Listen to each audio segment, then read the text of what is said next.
right, it is 5 p.m. on Monday, March 9th. I'd like to call to order a regular meeting of the Wausau Board of Education. Jim Boucher. Here.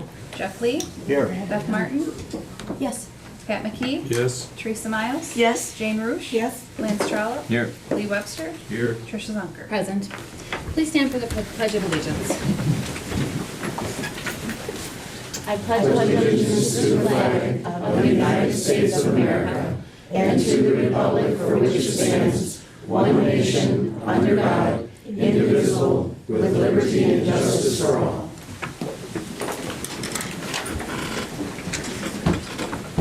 This time I'll read the mission statement of the Wausau School District. It is the mission of the Wausau School District to advance student learning, achievement, and success. And at this time, we're going to go to Spotlight on Education with the Aviation program. All right. Good evening. I'm John Winter. I'm the Career and Technical Education Coordinator in the district, and tonight I've got a team with me that we are going to share some information and present about a new program in the district. Very exciting program that we started 2 years ago, Aviation 101. And the big idea behind this program is it allows and provides our students, not just our students, but students outside the district, an opportunity to pursue a career in aviation, and they're working towards their pilot license. So my role in this presentation is just to kind of give you a little background on how we got to where we are today. It really is a result of what started as a partnership between the Wausau School District, Jenny Seymour and WAVE, Wausau Flying Service, and a number of community members that you'll hear about later on in the presentation. You saw a brief picture there of our students. That was our second cohort of students that are currently in the program down at the Wausau Flying Service. And just a little bit more background from me. This really started with a conversation that I had 2 years ago with a commercial pilot that said, "Holy cow, you guys are doing amazing things, but have you ever heard of the need for pilots?" And I really didn't. And as the conversation went on, that individual introduced me to John Chamil, who's the manager of Wausau Flying Service. You'll hear from John in a minute. But I learned of the need. And then I also learned of all of the great things they're doing down at the airport with the Learn, Build, Fly Center. They have a facility there that they actually host a number of our youth in various youth programs. They've got model airplane night. They have a neighborhood club that developed a coloring book on aviation. So a lot of great things going, but the one missing link was our high school students. And so as the story goes, we were able to develop this and really, get the pilot program off the ground, right? Literally. All right. So, two other things. DPI is also working on an aviation pathway down in Madison on a state level, and there's a lot of really good work going on with the Fox Valley Technical College, who we have all been in contact with as far as dual credit and creating additional opportunities for our graduates. So with that said, I'm going to step aside and hand it over to Jenny, and she's going to kind of talk about the WAVE program and everything involved there. So John did a great job, and I could certainly continue the puns because they work really well with this. But some of the advantages of offering the aviation program through WAVE, Wausau Area Virtual Education, include the fact that we've been able to open this up to a community-wide course, so students are able to open enroll. The flexibility of taking their curriculum online with Dr. Renardi as their instructor gives students the flexibility that they don't need to be present during a specific time or place. They have access to that curriculum 24/7. The caveat is that those students must be within driving distance to come on into the Wausau Airport for their simulation time. And that's also one of the big bonuses of this class, because that's the part that's a lot of fun. The other opportunity that I'd like to stress with taking the class through WAVE is that students are simultaneously getting career and college preparation through an online course. As many of you know, the world is more and more offering opportunities that are immediate and online and interactive. College students will more than likely have the opportunity to take an online class, and this helps them prepare in terms of managing their time, knowing infrastructures for the online world, and becoming more savvy in another pathway of learning. And they learn to take a lot of responsibility for that learning, and the role shifts. And Jerry will talk about his role as a mentor in this particular class. I wanted to show you quickly the aviation page on our WAVE website, because this is how students would learn more and reach out and contact us if they're interested. The syllabus is here. Students who are out of district have their part-time enrollment form. There's also what John was just speaking of in regards to the pilot shortage, some articles talking about that from Forbes, and then some contact information, and the highlight of our presentation tonight will be this video that we'll show you at the very end. And WAVE as a strand of the Wausau School District really fits into Whole Child, Whole Wausau. It specifically fits the service strand because it talks about programming and community partnerships and offering opportunities for students. And WSAW Sunrise 7 actually featured the aviation program about a month ago, and I also have that linked on the website if you're interested in looking at that. Before I get into my part here, one of the advantages that Jenny left out on that slide back there was that when John Schmiel and I first talked about doing a class like this, and we talked about the possibility of actually doing it in the school, I kind of went to him and said, you know, this kind of thing is going to be done before it even starts if we rely on the numbers that we need to run a course at the schools. See, if we were getting into the time of year where we start our staffing, and if we needed to have 12 or 15 people at each building in order to run the class at each building, it would have died before we ever even had the chance. So by being able to run it through the WAVE school instead, we didn't have to have those minimum numbers of kids to get a course going, and we're able to make it work. A little bit about my background, for those of you that don't know me on the board, I've been a classroom teacher for the last 29 years over at West, teaching German and Spanish. What many of you may not have known is that since 2004 I've also been a private pilot. I did all of my pilot training through the Wausau Flying Service also. And one of the things that I thought was really attractive about this idea to be an instructor here was when I went through, so the ultimate goal of this course is for the kids to be able to pass their FAA written exam, which is it's a requirement for them to get their pilot's license. And being an adult when I got my license, I had to do all that work on my own. And I was an adult, I was mature enough to know how to do it, I was a teacher, I knew how to learn, and I still ran into some hurdles here and there that in order for me to get past them, I would have to schedule time with a flight instructor at my own expense. And to be able to provide that kind of ability for kids to be able to do that before they get too far along into their program was a pretty exciting idea for me. I do have some background also, as you can see there, with online education. Back in 2001, I earned my educational doctorate degree from Nova Southeastern University, and it was one of the degree is in distance education, and it was one of the only ones at the time that was actually delivered via distance education. So that was kind of when it was, this distance education idea was kind of in its infancy back then. And so I have the experience of being a student as an online learner as well, so that helps out a lot. My role, as I see it working with the kids, is they're coach and cheerleader. We have a purchased curriculum, kind of. The FAA supplies us with a free copy of the, it's called the Aeronautical Knowledge Handbook, right? Is that? Handbook of Aeronautical Knowledge. The Handbook of Aeronautical Knowledge, and that's where all of the information comes from that the kids need to know for the FAA exam. But then we also were able to purchase an archived version of a live ground school done online by a flight instructor out in Alaska. And what he did was he does an online ground school, meaning leading toward the FAA written exam, but he does it in 2 weeks' time, 4 hours a day with people that meet with him online. And we're doing that over the course of the semester, and we bought his archive videos from him that go a long way to explaining the information that the kids are learning from the bookwork as well. So I'm kind of coaching the kids through that, helping them make sure that they meet their deadlines, checking in with them to see if they need help, and then cheering them on the whole way. I obviously am very excited about the idea of flying, and I'm excited about the idea of having a hand in producing some kids that are interested in that as well and getting them to that point. So that's my role as their teacher.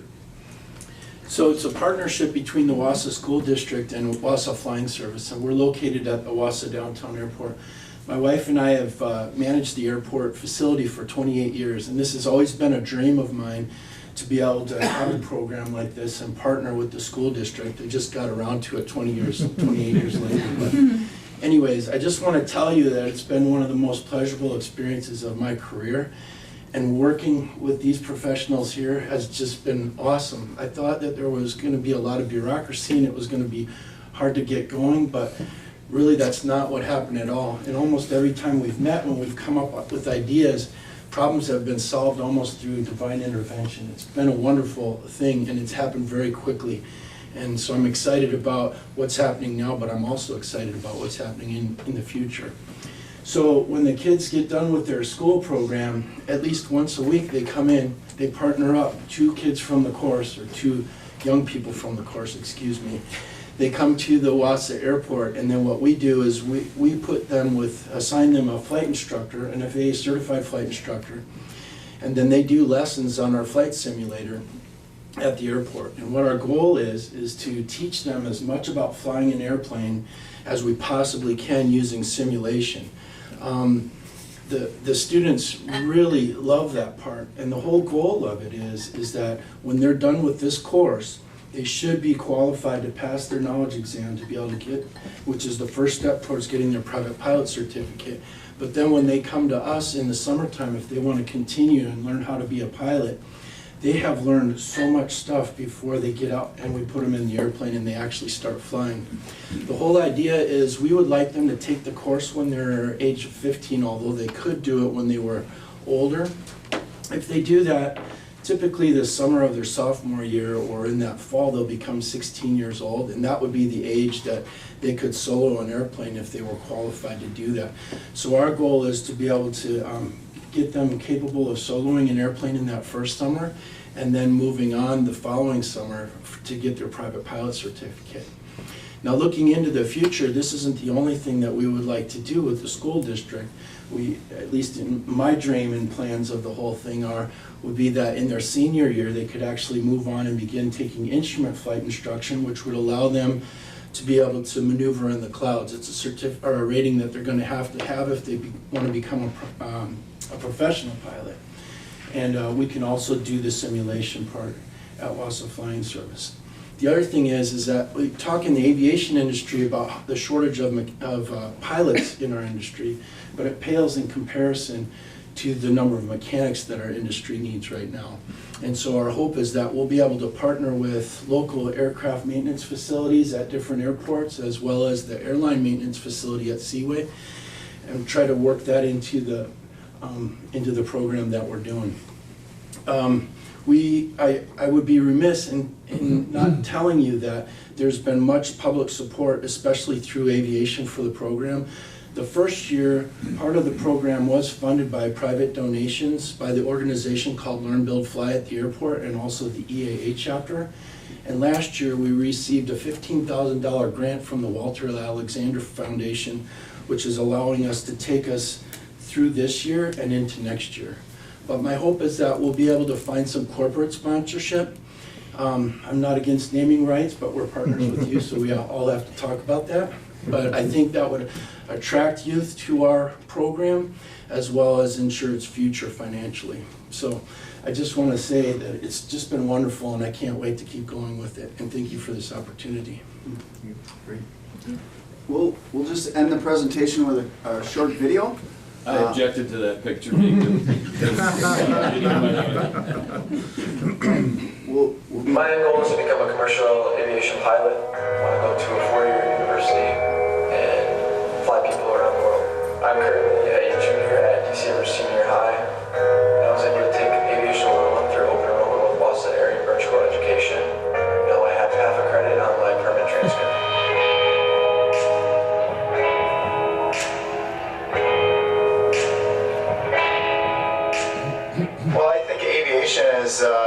exciting thing for career and technical education in the Wausau School District because it's providing career opportunities for students. I think that is one of the innovative things that we're doing here with the aviation program is we're providing access for students, not just in the Wausau School District, but outside of the Wausau School District. And if it wasn't for WAVE and the opportunities that WAVE brings to students, this wouldn't be possible. We're really fortunate in the Wausau School District to have somebody like Dr. Jerry Renardi, who is a licensed pilot. He's our instructor at WAVE, and he has a lot to offer. So we have licensed flight instructors here at the Wausau Airport that are working directly with our students, providing them the support that is needed to fulfill the requirements and meet some of their training hours towards the licensing piece, and really puts our students on the forefront. The Aviation 101 course prepares the students for the written exam, which is probably the biggest hurdle in private pilot licensing. The flying part is easy, everybody likes doing that, but the written portion is difficult. So the Aviation 101 course gives them the knowledge they need to pass that test. The simulator time gives them the leg up in getting into the airplane. It gives them the familiarity that most people don't have. And then they just need to fly. My wife and I have been managing the airport for the city of Wausau for 27 years. And during that period of time, it was always my hope that we would be able to make inroads with our community and serve their needs. One of the things that I wanted to do was connect with the school district and bring aviation to the youth of the Wausau area. The key about participation in the WAVE program and in Aviation 101 is you can take the online course, but you still have to be available to participate in the simulation part, which takes place here at Wausau Flying Service. After you take Aviation 101, you should be prepared to take your FAA knowledge exam for your private pilot certificate. And that's one of the requirements that you have to meet before you can become a private pilot. With all of the training that they've done on the simulator, that first summer, those kids can come to Wausau Flying Service. And our goal in that first summer, after graduating from Aviation 101, would be to, in our industry, we call getting the pilot solo, okay? Which means that we would give that student enough training where they would be able to safely fly an airplane all by themselves. The highlights of Aviation 101 were definitely some time. The days were very flexible. You had the weekends to work on it, and whenever you needed help, you could text your instructor. If you had the opportunity to take this class, do it. It was a great experience for me and for everybody else involved.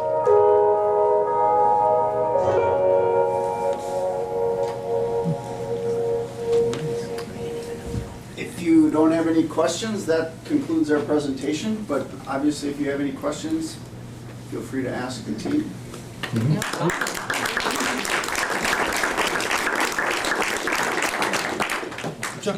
I actually do have a question. Is this offered in any other district around that you're aware of?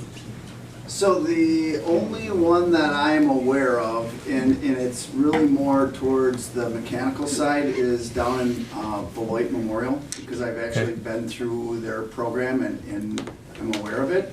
But they host more of a mechanical program where they're actually building an airplane more so than the pilot angle of it. So how are we marketing this? well, that is what we are sitting around the table talking about right now. Good. Okay. We wanted to get it going, and we wanted to start small and do it right before we really start to put it out there, because I think we're all a little giddy about it and know that it's gonna get some interest from just maybe even beyond the Wausau area. But that's kind of where we're at right now. Have you had any meetings with leadership at NTC? Because you mentioned the lack of mechanics, Yep. and that might be a partnership there, an opportunity to. We've had some initial conversations. They're aware of it. We actually presented at the School to Career Partnership meeting out there to a room of counselors from within NTC's district, so from around other school districts. introducing it. That was about a year ago. And then we've had some follow-up conversations about the mechanical side of it. But again, very early in the process, but I think we're all optimistic about what could happen. This can be a really, I mean, this is a differentiator, right? And I appreciate you starting small and making sure you do it right, but expanding it, something like this is potentially huge.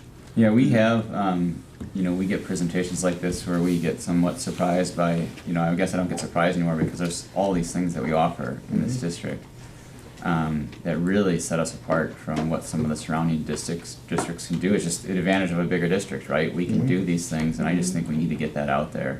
People need to know that that's one of the reasons this is a destination district. And I have to share real quick, my oldest son actually is friends with one of the students who is in the program right now, and the reason I knew about this is because a while ago he made some comment to me about, hey Dad, can I go somewhere with Andrew? And I said, well, sure, not thinking, and I usually followed up with, and I said, who's driving? He goes, oh, well, we're taking his plane. And I came out of the office and I said, come again, I didn't hear that right. He goes, oh yeah, we're taking, I of course had this elaborate plan, but it was just that was my introduction into it, so, and I know it's getting a lot of positive press among the kids, so that's great. Thank you. All right, fantastic. That was an awesome video. Thank you so much. Okay, you have a, Yes. Yep, sure. Okay.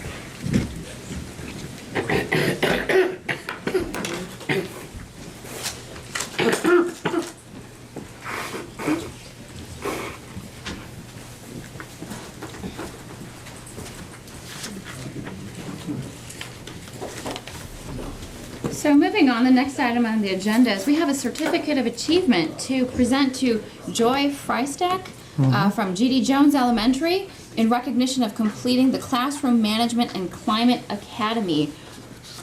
So Joy, if you could please come up here. And she is, yeah.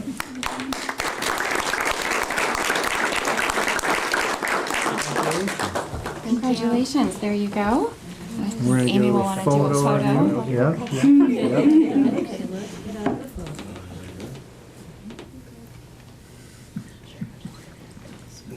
Thank you. Good. Thank you. Joy, if right. you want to shake hands with the rest of the board, feel free. Yeah. oh, okay.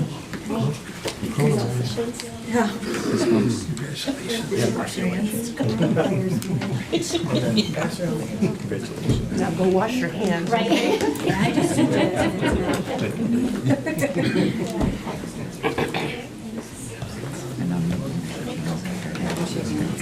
Oh boy, right, yeah. That might be a hard task.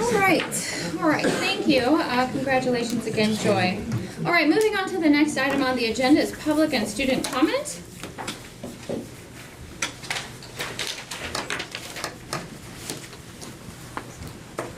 Okay, we have a number of individuals signed up for comment tonight. All right, so just a few reminders is that comments shall be limited to no more than 5 minutes, and Clerk Peck will have the timer there. She'll indicate when there's 2 minutes and 30 seconds left, and when there's 30 seconds left, and when time is up, and that is a firm 5 minutes. Let's see, please state your name, address, and group affiliation. I just want to highlight address. A lot of times people forget to state their address. Speakers shall direct all comments to the board and not to staff or other participants. Public comments identifying specific personnel or students by name are not appropriate subject for presentation to the school board and should be referred to the superintendent's office. Speakers bear the personal risk if anything they say during the public comment period is defamatory, slanderous, or otherwise harmful to another individual. And with that, we'll just take this in the order of individuals signed up, starting with Eric Hanen? Howen, yeah. Sorry. It's Norwegian.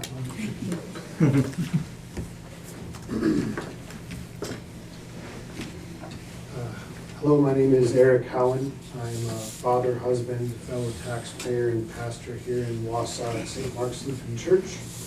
I was in banking 7 years before changing careers. Oh, 325 South 52nd. Thank you.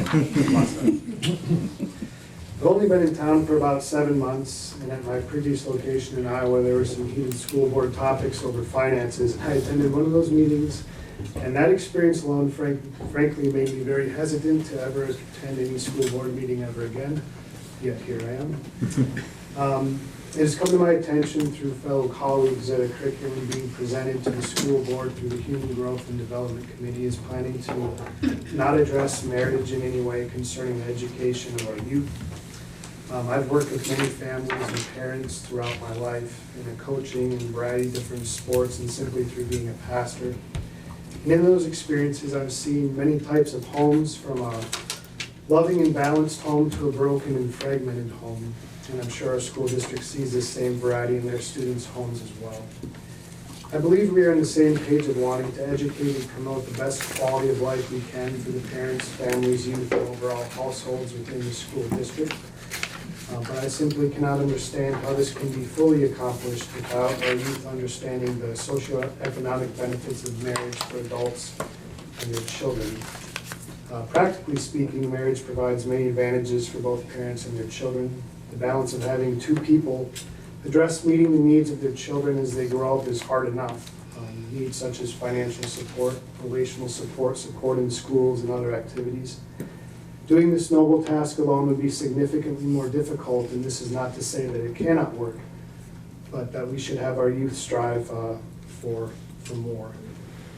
I do not want to make any children growing up in an unmarried household to feel inadequate or less than ideal, but we also cannot afford to stop sharing the benefits of an institution that existed before history even began to be recorded. Currently, there is a petition with 175 signatures to make sure the value of marriage is still taught to our youth by our school district. The petition was narrowly distributed online for a brief period and amongst 3 churches for written signatures. I'm sure more signatures will be coming. There's a quote that I personally lean upon in life often in times when I need a balanced perspective concerning wisdom. And the quote goes like this: "Tradition means giving votes to the most obscure of all classes, our ancestors. It is the democracy of the dead. Tradition refuses to submit to the small and arrogant oligarchy of those who merely happen to be walking about." And this is a quote from G.K. Chesterton, and what he's really saying here is, in this quote, tradition forces us to consider the voices of the people who have come before us, and that is the democracy of the dead. Making our decisions for today in balance with all the decisions that have come before us. True wisdom comes through this process, not in thinking that we know better than the countless generations before us. So concerning the promotion of marriage and all its benefits, if we are afraid to challenge people with this historic ideal, then aren't we just allowing for the very things that we seek not to offend? Marriage is a tradition that many millennia of wise people before us valued across all different cultures and religions of this world. When we stop teaching our children the benefits of what has benefited so many before us, then how can we possibly expect the same results without that core ingredient? Thank you for your time. And this is the resolution copies, if you like it, submitted, and the signatures. I'll give that to Clerk Peck, thank you. Next we have Jeff Lamont.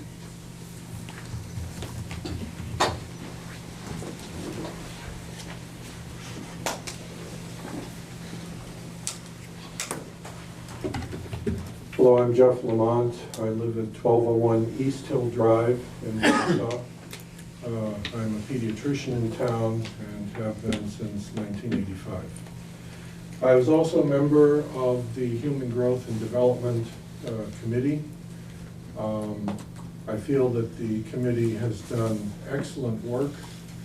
The curriculum that they have produced is in substantial agreement with that blueprinted by the Department of Public Instruction and the Centers for Disease Control. It also agrees in most respects with the curriculum offered up in Canada, for what that's worth. A few comments. First of all, children do thrive in loving, nurturing, stable households. The antithesis of that is a child growing up in a household with the ACEs, the adverse childhood experiences. Maslow is a psychologist who came up with this hierarchy of needs. And certainly a loving, nurturing, stable household is most likely able to provide for those needs. I won't go through all of them.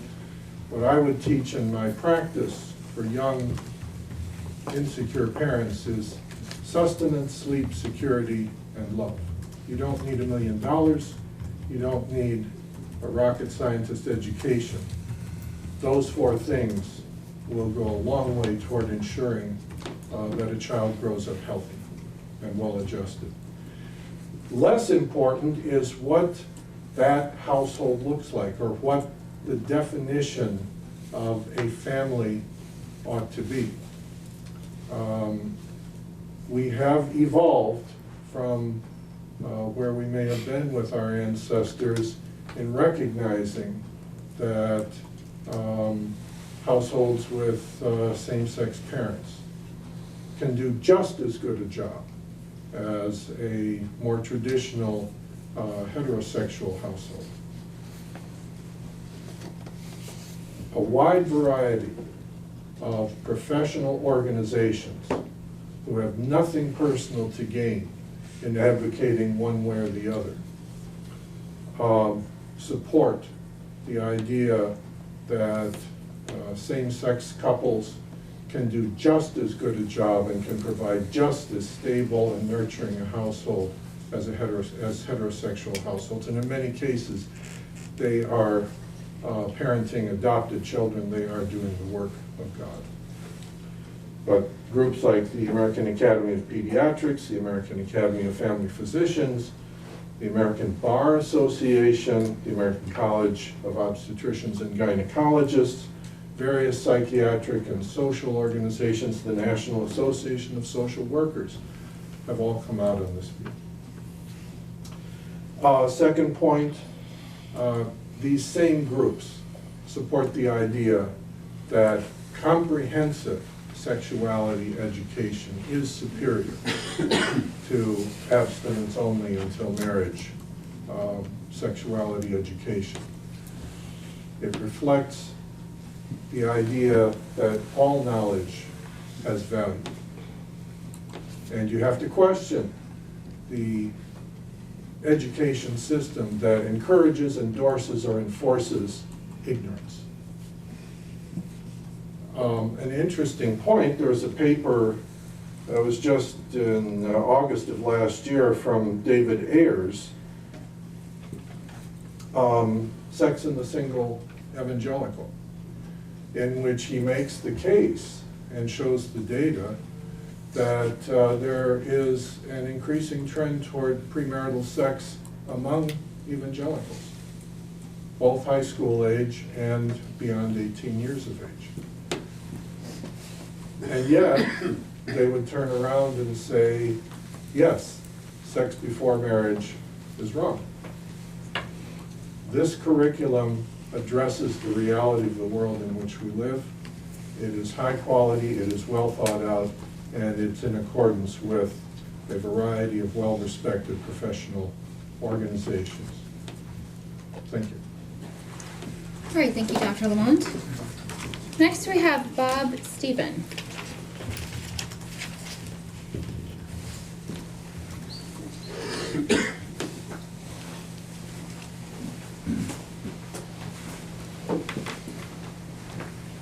Yeah, I'm Bob Steffen. I live at 141-181, which is my new number, Lincoln Drive. It's actually an Athens address, although in the Wausau School District. Confounds a lot of people. I'd actually X'd the box that said, no, I wouldn't speak tonight, but since you invited me, I'm going to speak, if you don't mind. No. Not on the agenda. Oh, I'm on the agenda, okay. Oh. So, I really appreciate Jeffrey's comments. I certainly agree in the sense that Any family that creates a nurturing, loving environment for a child is better than the alternative. On the other hand, I do salute the hereditary values of our forebears, and I think a shift of curriculum is an exceedingly important responsibility for each of you, right? Something that you need to think about profoundly and really weigh the impact of. I've had 6 children come through the school district in this region, and I'm actually quite shocked what I hear about the degree of shift in the content and the direction of what's being offered here.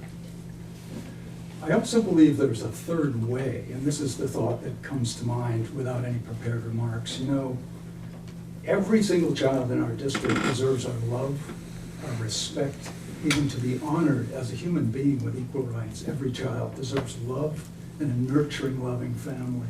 I firmly believe that. And that includes every trans child, every child that sees themselves as gay, every firm heterosexual child. Equally loved, equal rights, equally nourished and cherished as a gift. On the other hand, I think you're going to hear tonight a lot of evidence that there is a great deal of risk in a radical departure from the traditional definitions of sexuality and family. And I think we need to find a way to keep both of those values alive, right? To love and respect every child as a human being. What do we care about more than that they grow up fulfilled and with the opportunities that we all have? And yet, let us not launch into a radical departure from what our parents and their parents brought forward as the truth of human sexuality without considering this deeply, profoundly, and gradually. And that's my request for each of you, that you listen really intently on the history of what a radical redefinition of human sexuality has meant to those individuals. If it's been good to them as a population, in my business we look a lot at metrics. If it's been good to them, in analyzing it, we conclude that that is a better alternative, a really viable alternative for their mental, physical, emotional health, go for it. If you find something else, be very, very cautious. That's my charge to you. So thank you for this opportunity. Thank you. And just to clarify, if you signed up on this form, I will be calling you. If you signed up but you do not want to speak, just please let us know that. We're not trying to force you to speak, but this is the public comment sign-up sheet. All right, next we have Kim Connelly.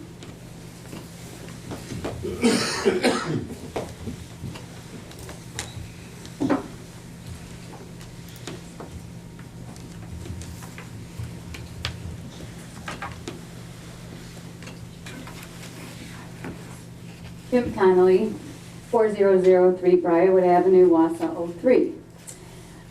I first thank you for the opportunity to speak, and I want you to know that I believe all children, no matter what their gender identity is, deserve to be treated with love, respect, and compassion, as we're all made in the image and likeness of God. And it is in this spirit that I make these comments.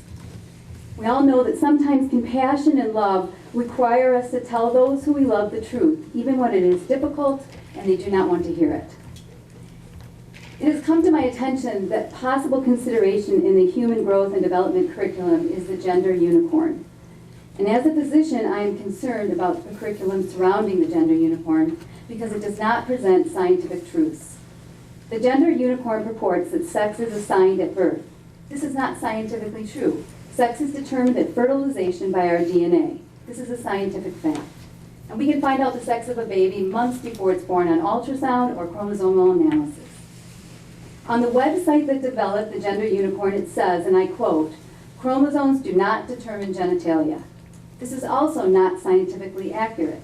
Chromosomes do determine genitalia, except in rare disorders that interfere with the signaling of the normal development of the genitalia.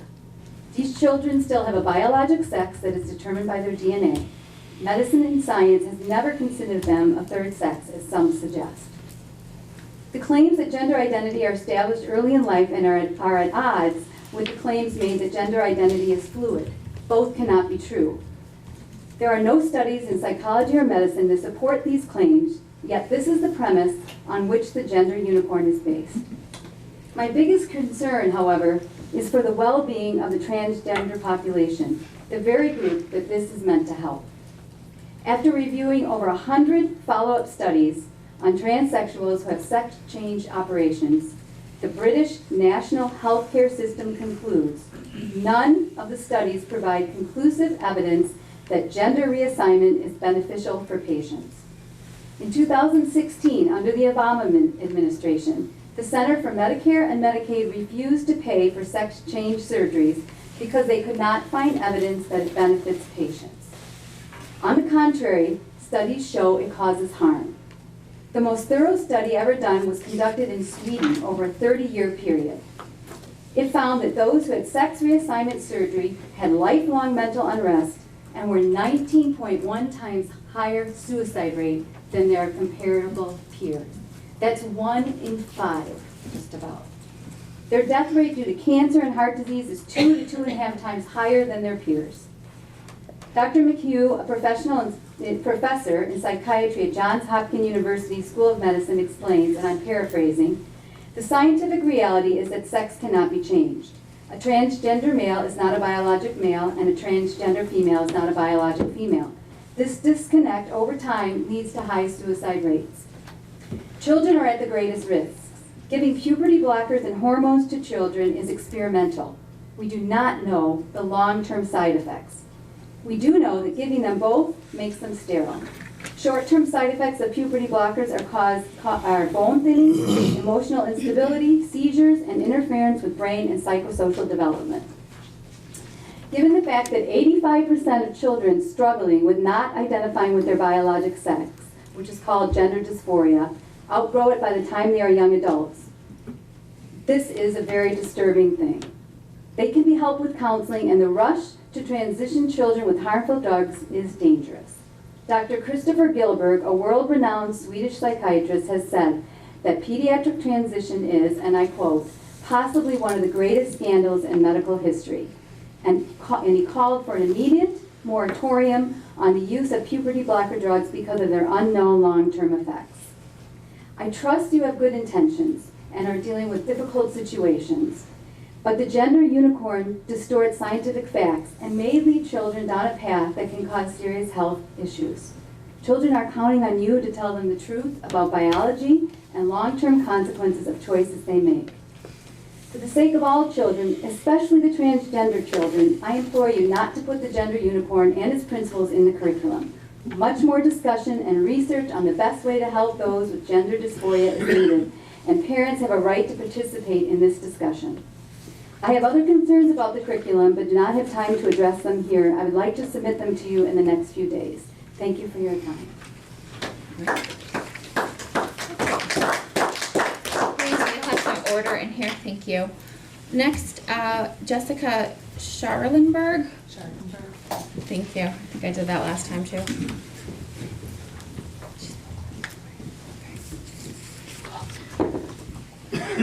My name is Jessica Scharfenberg. My address is 2852 Ridge Road, Junction City, Wisconsin. I represent Health First. We're a nonprofit clinic here in Wausau. I am the executive director, and I also had the pleasure to be part of the Human Growth and Development Curriculum Committee. To that point, I would like to thank the teachers for their work and dedication, and other committee members. They have produced an evidence-based, peer-reviewed curriculum that is in line with CDC and other health organization recommendations for our human growth and development curriculum.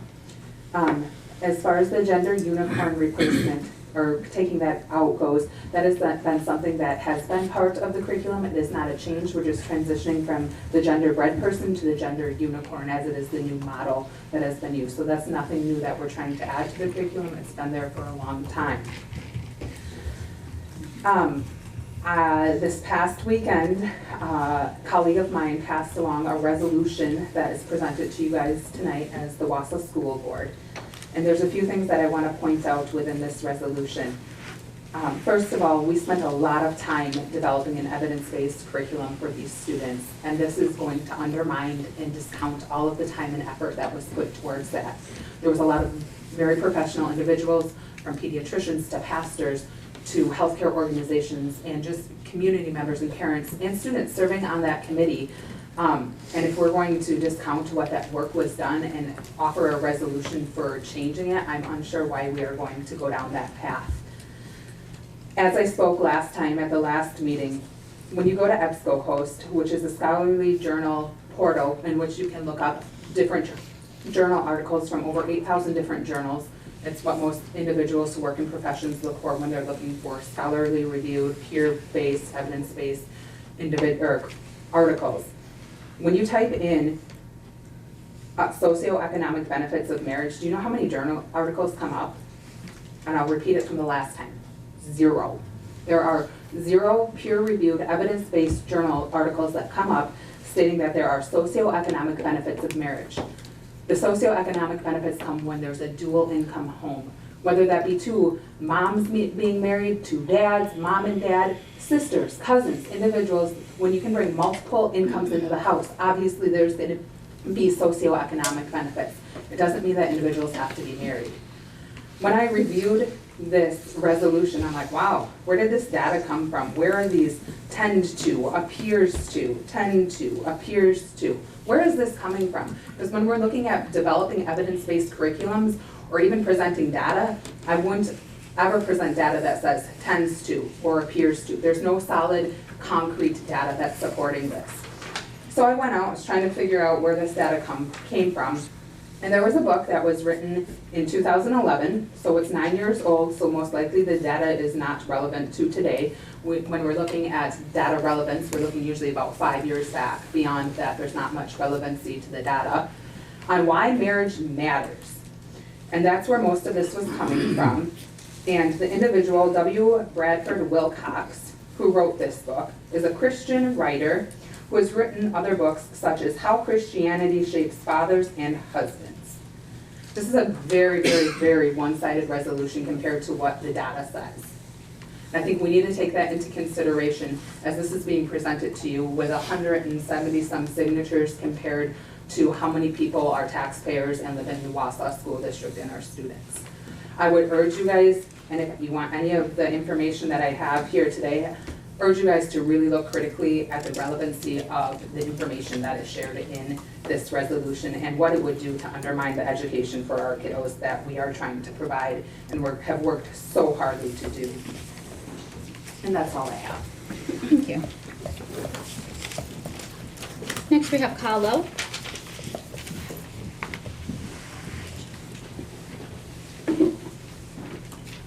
Thank you, school board. My name is Carlo, and my address is 620.5 Lincoln Avenue in Wausau.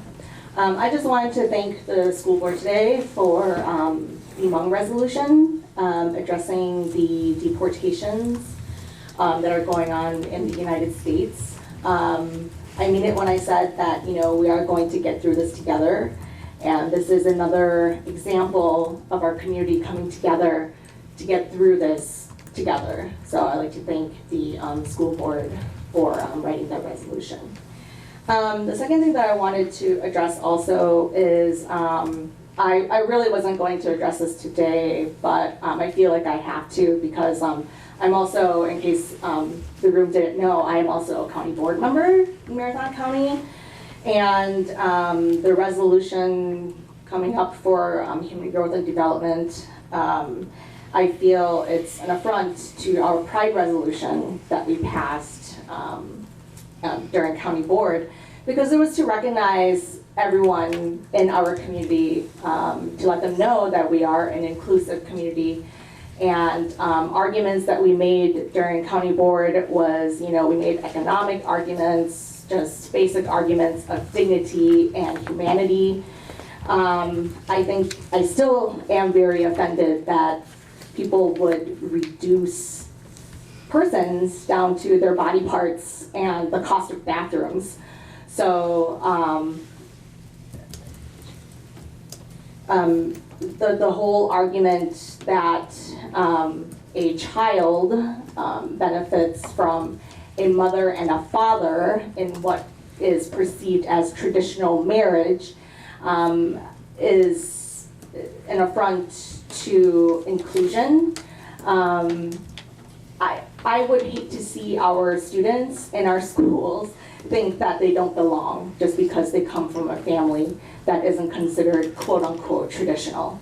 I think that's veiled tolerance and bigotry in the name of religion, unfortunately. And it doesn't conform to what we're trying to do in the Wausau School District when it comes to a whole child, whole Wausau. Thank you. Thank you. And next we have Christine Soam Little.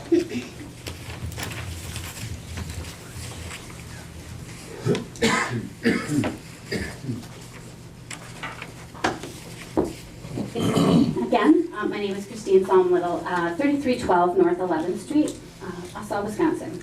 I had the honor of serving on the Human Growth and Development Committee, and I just really think that the curriculum that the Health Education Department put together is wonderful. I have 2 grown boys who went to Wausau schools. I am was a single mom through that entire time, and both my boys are college graduates. They've never been in trouble with the law. My youngest is getting married this year. I had my kids young. I had my first child before I was married. So I understand what this resolution is trying to say and all of the horrible tropes they're trying to throw at strong single women who have raised really successful kids by themselves. This is an affront to me as well as a single mom, because it seems to, one of the terms in this this resolution, they refer to reduces poverty and material hardship for disadvantaged women and their marriage reduces poverty and material hardship for disadvantaged women and their Who speaks like that in 2020? Honestly. How horribly degrading and disrespectful language. I understand that the group that put this together has a very strong religious conviction. I understand that. I've also seen this group infiltrate themselves into a lot of organizations in this town, and it seems the primary purpose is to persuade people that our LGBTQ community, those who see themselves as trans, are just confused. And there's been, after the Pride Month, there's been a lot of negative things said within this group. They try to disguise it by being really nice. They're all very nice, and they're very good at dialoguing with us. But these kids, the suicide rate on kids who are LGBTQ is 32%. These kids need our support. They need our help. They don't need our criticism. Being born gay is not a choice, but being a bigot is. And I feel a lot that hiding your bigotry behind your religious ideology is not okay. And it's been allowed to happen, and we've given this group a platform, and I'm extremely frustrated that we've given them a platform. I asked lots of questions when I was on this committee as to why this particular church group was allowed to be part of this committee. And I looked through the statute and it said we had to have church representation, which I think is great. I think it's really important. Faith is important. I'm a Catholic. I believe in God. I believe. It's not that. But this particular group has just really been pushy about getting into politics, and I think that's their goal. So I think the part of the statute that they're really interested in addressing is the part about parental responsibilities and the socioeconomic benefits of parents for adults and benefits of marriage for adults and their children. Nowhere in the statute does it refer to marriage as between a man and a woman. Nowhere in the language whatsoever. But in their resolution, they've got several fathers and mothers. So anyway, I just think that we have worked really hard to develop a really good concrete curriculum that addresses marriage. There's multiple learning activities in the curriculum that address marriage and family. I've seen it, the teachers have talked about it, they've given us a demonstration. So whoever is telling you that that's not in there, it is really in there, and it's in there in several places. So you need to recognize that the information that you're getting from one source, double check and find out. Go, we've got a binder. If you want to look at the curriculum, it's right here and it's all in there. Talk to the teachers.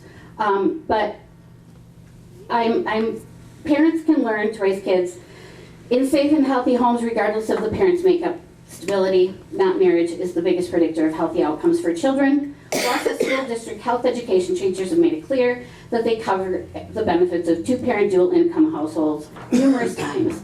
That is why we feel the focus on healthy communities, healthy communications, relationships adopted by the Wausau School Board is very appropriate and adequately covers the state statute.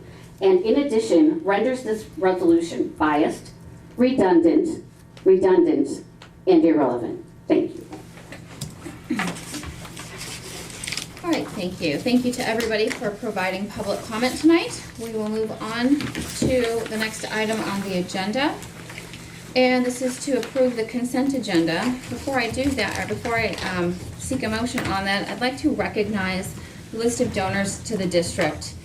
And this includes Burger King, Furniture and Appliance Mart, Yankee Bookstore, Polito's Pizza, Cloverbelt Credit Union, St. Andrew's Lutheran Church, Edgar and Carol Betancourt, Johnny Galindo, UMR, Judd S. Alexander Foundation, Mr. and Mrs. Giovanni and Julie, Anonymous, Sherry Cook, Julie Drake, Mr. and Mrs. Corey Heckendorf, Henry and Wendy Kremnitzer, Clayton Lazuski, Mountain View Montessori, Neighbors Place, RMM Solutions, Tony Stanford, Trevelyan Family, Wahiskin Students, Wausau East Gridiron Club, Wisconsin Kenworth, Christine Wolk, Andrasky Law Offices, Svikas Law Office, Mallory and Zimmerman, Marathon County Bar Association, and Wausau West Football Boosters. Thank you to all of the donors. We appreciate those donations. With that, I am seeking a motion to approve the consent agenda. So moved. Second. All in favor? Aye. Opposed? Abstention? Motion carries. Okay, going on to agenda item 9. Old and recurring business. First, under the Education Operations Committee meeting. At our Education Operations Committee meeting, we had a presentation of the Human Growth and Development curricular resources. And at that time, members of the committee were present to answer questions from the board about several additions made to the topics covered in the Human Growth and Development unit. The board was informed that the name Human Growth and Development is being changed to Interpersonal Skills for Sexual Health. We received clarification that the curriculum as is modified does meet the requirements of the statute. We also know and are so grateful for the over 1 year of time that was put into this development of this curriculum by the teachers, the administration, the experts in the community. I'm going to seek a motion, but I am going to just say one thing.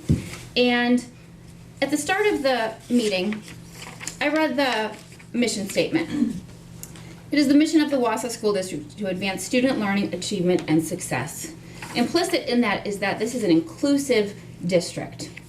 And I read that resolution, and we meet the requirements of the statute. The resolution fails to address non-traditional families, and it sends a message that non-traditional families are less than. And I see non-traditional families when I look out into this room, when I look on this board, and when I look in the mirror. And that is not the message that we want to send. I heard things about broken homes tonight. A home can be broken with 2 people in it, with 2 male-female parents. I heard comments that were exclusive and discriminatory and not appropriate for a public school board meeting. I believe that we had a robust conversation about this and that we meet the requirements of the statute. So with that, I'm seeking a motion to approve the recommended changes made by the Interpersonal Skills for Sexual Health Committee. Point of order. Second. Point of order. The resolution that was passed by the committee indicated, and I would quote, Mrs. Miles moved to recommend to the full Board of Education the approval of the Interpersonal Skills for Sexual Health Curricular Development Process. Seconded by Mrs. Martin, the motion carried. All we approved was the process or which I even questioned whether there was sufficient opportunity to dialogue or discuss that. So I believe that this motion would be out of order at this point, and I would recommend that this material be sent back to the Education Operations Committee for further discussion, and especially since there has not been a lot of opportunity for public input. Well, and the way that came about is I brought that up because I don't recall how the motion was worded at that time, but I indicated that I wasn't comfortable with approving the curriculum resources themselves, having not reviewed all of them myself. I was satisfied that the committee did the work that we asked of it, and I was satisfied that the teachers who spoke to us told us that, contrary to what some of the speakers said tonight, that they were in fact teaching the socioeconomic benefits of marriage at multiple different times. So that's how that process then came about, because I said I was not comfortable approving the actual resources themselves. I don't know those resources. I was comfortable with the formation of the committee, that the committee did this work, the committee made that recommendation to us. Tonight it's a little bit different, and tonight it refers only to the changes made by the committee. There was some talk tonight about a drastic change in the curriculum, and it wasn't my understanding that there was a drastic change in the curriculum. There was the addition of online safety, of human trafficking. There were a few additions to it, but And change in pronouns. yeah, so I was a little bit confused by that, but I think we certainly could take it back to committee, but we also could have a vote tonight, but we should get the motion the way we want it if we're going to have a vote tonight. But I'd be fine with either way.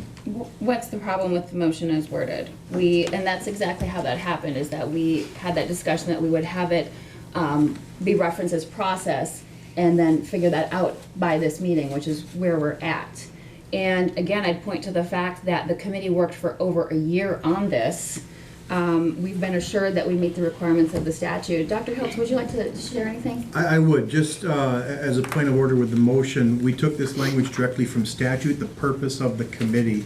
That's how the language evolved from where it was to what it is right now, because we wanted the board's work to reflect the work of the committee, which reflects the requirements of the statute. And I was the board member on that committee, and we reached our conclusion. There's nothing to be changed and nothing to be spoken about anymore. We put forward what we had come to agree on. Also, at the committee level, was there some documentation missing from the board book? Was that one of the things? And now we have that, so we were able to review that for this meeting? We received it from... So I think that was a point that we were making too, that we wanted to actually review the curriculum document before we approved it. And I've done that. And I didn't have the access to that at the committee level, so that makes a big difference to me. I believe that we should proceed on this motion. I have Yeah. a first and a second. Okay. I think we're voting, I just think that what we're voting on isn't what some of the people who spoke think we're voting on, I guess is an additional point. I'm not seeing a drastic change. I'm seeing the addition of online safety and human trafficking. I'm seeing a few sort of updated additions. I'm not seeing what was spoken about. Well, and I think that goes to, there's probably rumors that there's a drastic change. There's not drastic change. So we have a first and a second. I believe I still have a right to speak on this, and my concern is that as I review the statute, especially the information about the advisory committee, and I observed and went to all but one of the meetings, what I'm aware of is that we did not get good feedback to the board about the process. There was a lot of confusion about the very appointment of the board, which should have been done by the committee, that should have been done by the board, was done by administration and in a hurry up because they had not completed a review that was necessary and should have been done earlier. In addition, there was a lot of confusion. There was a reappointment of the committee after one or two meetings, and there's been a lot of push to move this through. And there are issues that have been raised by the public and need to be considered. And I think it would be irresponsible of the board to move on that at this time. Lee, you can make a motion and ask for a second. if you want a reconsideration. We have of a the first and a motion on the second. floor. Sorry, just point of order, we have a first and a second. I think that's just discussion of the first and second, correct? Of the motion? I move that we table this till the May meeting. What would you be hoping to receive from that in May? I would hope that what would happen would be that the public we would have a better chance to look at the actual curriculum, rather, the materials is going to be presented as opposed, and as was discussed here today, rather than just looking at the curriculum, which frankly, not being an educator, I don't understand, and I had to spend hours looking at that. I looked at I did attend a number of the committee meetings, and there was not always consensus. It was a very, very difficult meetings, and there was a lot of discussion and a lot of frustration among members of the committee. I don't think it's appropriate for us to be moving at this rapid speed. I'm gonna call to question, I have a first and a second, on the motion that I had stated. I'm sorry, I believe Robert's rule says a motion to table takes precedence. Well, can vote on it. He would have to receive a second, and that would have to pass. So is there a motion on the? Yeah, there's Lee's motion, and But there's no second. I made a motion to table. Yeah, and I'm just not seeing what the benefit would be next month, or May, whenever it is. Because I don't think it's our role to sit and study each of those individual curriculum resources. I think our role is to approve the process that was formed and take the recommendations of the committee. And certainly I was concerned, and I share the concern, that we have to follow the statute. And I was very concerned last meeting when people were speaking about how marriage is ignored and marriage isn't talked about, and then the actual presentation came up and the teachers explained to us the multiple different lesson plans that they use where marriage was discussed, in marriage, the benefits of marriage and the socioeconomic benefits of marriage were discussed. So I have to apologize for missing last time, so I want to ask the question. Was that concurred on by everybody, that marriage is talked about? Yes, yeah, we were giving multiple examples of lessons where the socioeconomic benefits of marriage were part of the lessons themselves. I'm concerned that we're gonna send a message to our teachers and to our administration and to the community members that we don't trust the work that they've done for over a year. And I think that teacher morale is an important thing that we should always be cognizant of. And I agree with Lance, I don't see any benefit to waiting on this. And so I guess at this point, I don't know if somebody's going to second Lee's motion, otherwise I have this motion and we have a first and a second.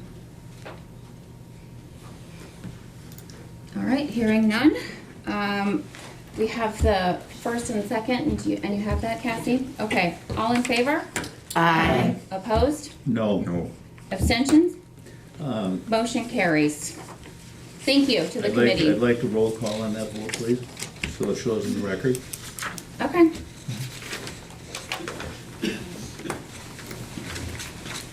Jeff Lee, Yes. Beth Martin, Yes. Pat McKee, Yes. Teresa Miles, Yes. Jane Rush, Yes. Lance Trollope, Yes. Lee Webster, No. Jim Boucher, No. Tricia Zunker. Yes. All right, thank you to the committee that spent immense amount of time on those changes that were not drastic. Okay, going on, Wisconsin School Nutrition Purchasing Cooperative Agreement. There is action requested here.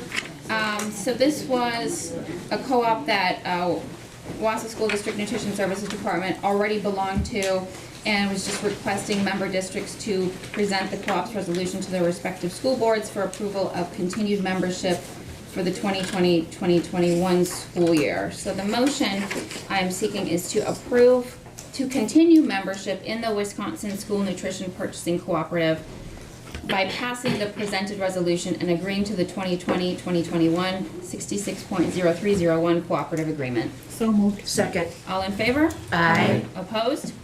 Abstention? Motion carries. Also at that meeting, we had a Whole Child, Whole Wausau short cycle report on the academic achievement goal and also on AGR.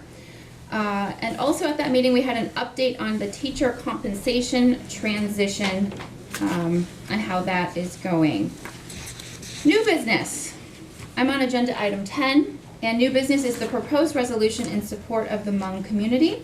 In light of the recent proposal that would deport certain Hmong residents, Wisconsin school districts are bringing forward resolutions of support for the Hmong community. The Wausau City Council approved a similar resolution in February, and I am seeking a motion to approve the support of the Hmong community resolution. So moved. Second. I'd like to make a friendly amendment Sure. to it. The "lao" be added to each one of the whereases wherein they are not mentioned. They're mentioned in the penultimate one, but not otherwise. Can you And say they're that one also more at time? risk. Good catch. Add Lao, so Hmong and Lao communities. And I have one question, I support it, but just a question, who are we gonna send this to? What's the intent with the resolution, where it's gonna go? I don't know that it gets sent anywhere. I think it's a resolution that, It's a position right. statement, really.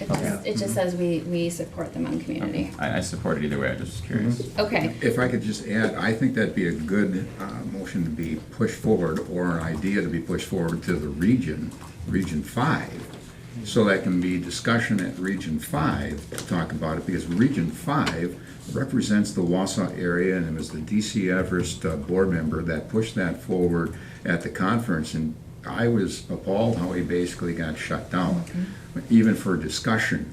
That's at a that different resolution. That was for Teaching. curriculum. Curriculum, Yeah. correct. So this is something that could be continued and pushed on that idea because of the fact that it is so important to us here in central Wisconsin. Well, Jim, as our district rep, Right. you can Yeah, proceed with absolutely. this after Absolutely. we pass it. That'd Okay. be the point. That'd be the point. Thank you, Jim. Please let us know how that goes. Yep.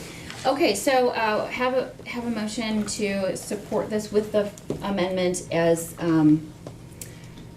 proposed by Dr. Lee. Did we get a first and a second? We did. We did. Oh, okay. Yep. All in favor? Aye. Opposed? Abstentions? Motion carries. All right, next, agenda item 11, committee updates, board referrals. Are there any committee updates or board referrals? All right, agenda item 12, open forum, first item, board member professional growth and development report. Does anybody have anything to report as it relates to professional growth and development for the month? I just wanted to know, Trish, did you know that you missed K, CISA 9 shared service contract on the agenda?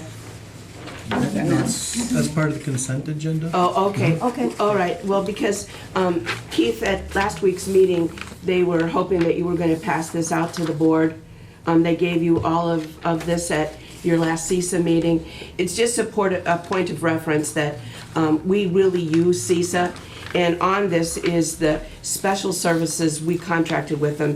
It's just a great piece of information, and the top one is the American Indian Studies implementing Act 31, that they're reviewing that because so many schools are not following that. And then the other thing I think is really interesting is 99.65% of participants think CISA does a fantastic job. So it's unbelievable that you can get that kind of percentage at your workshops. So Keith, if you, I'll just leave this, do you Thank not you. have one? I will take yours and we will distribute it. Thank you. Yes, so. Thank you. All right, thanks. If I may just add, also considering a report from CISA, I feel like I should be considering giving you a report on Region 5. We had meetings while I was gone, but I had orientation with the president and John Ashley, the director of WAS, talking about what are the plans for the future for communication point of view. And you've heard me say in the past, communication is very important to me. I feel it's something that should be transparent and straightforward. I hope in my process of putting together a communique with all of the board members of all the districts, I hope you all, at least 9 people from this area, did look at the video that I put together as a communication, things of that fashion for the future.